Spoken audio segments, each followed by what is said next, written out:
Muy buenos días, Dios les bendiga.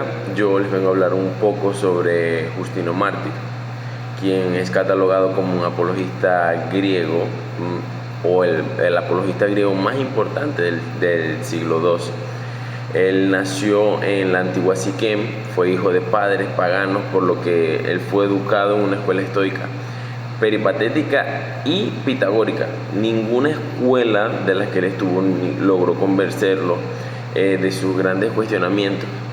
Los estoicos no supieron dar respuesta a la esencia de Dios y los peripatéticos tampoco. Y por cuestiones de dinero, él los dejó. Los de Pitágoras le pidieron estudiar música, astronomía, geometría y otras ciencias, pero estas ciencias no fueron de su agrado.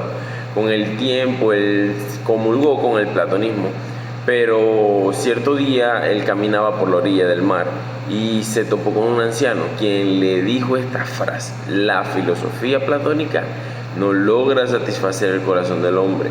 Él estaba guiándose o él le habló sobre los profetas, quienes eran los únicos que habían anunciado la verdad.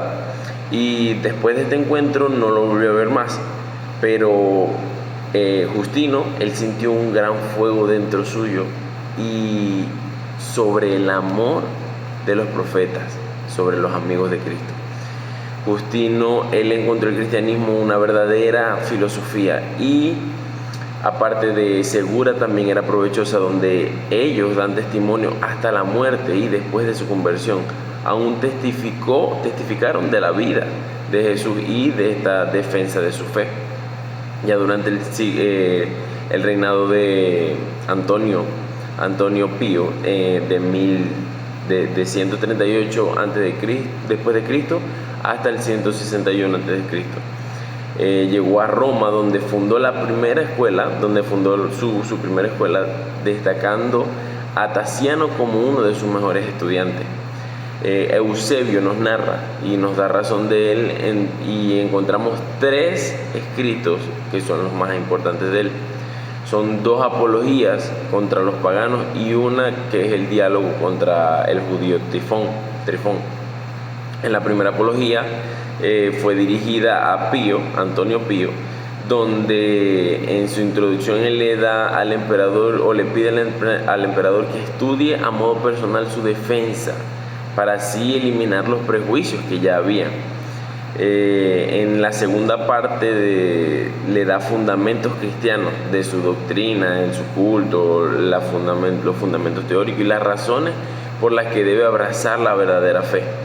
En cuanto a la doctrina, él afirma sobre la divinidad de Cristo en las profecías del Antiguo Testamento, pero también podemos encontrar ideas cristianas en el platonismo. En una segunda parte también Justino expone como parte fundamental del culto cristiano el bautismo, la Eucaristía o la Santa Cena y la vida del cristiano, ¿sí? Y en conclusión de esta primera obra, él emite una severa amonestación al emperador, donde le pide un juicio más justo y correcto hacia los cristianos, dándole 4 normas: el poder ser juzgado por un tribunal, el ser condenados si no hay pruebas, ser castigados y que todas las acusaciones falsas debieran ser juzgadas con severidad. En su segunda apología, deriva de tres cristianos que fueron decapitados, en donde ellos abrazaron la fe cristiana y ese fue su único crimen. Él apeló a la opinión pública ante Roma y fue condenado como injusta esa acción. En el diálogo con Trifón, esta es una de las más importantes y es considerada de las más antiguas de los judíos y tuvo lugar en Éfeso. Y esta obra fue dirigida a Marco Pompeyo. Él narra allí su formación académica, su conversión, y en la primera parte él explica cómo el cristianismo ya es la ley. y la nueva ley eterna, señalando al Antiguo Testamento, y tuvo vigencia cierto tiempo, ¿no?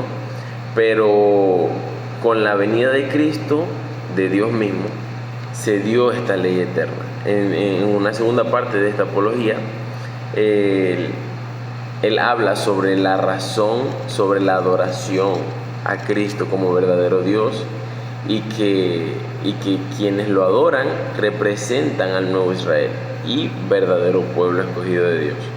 Todo esto lo expone Justino Mártir y es lo que él vive en su vida. Muchas gracias.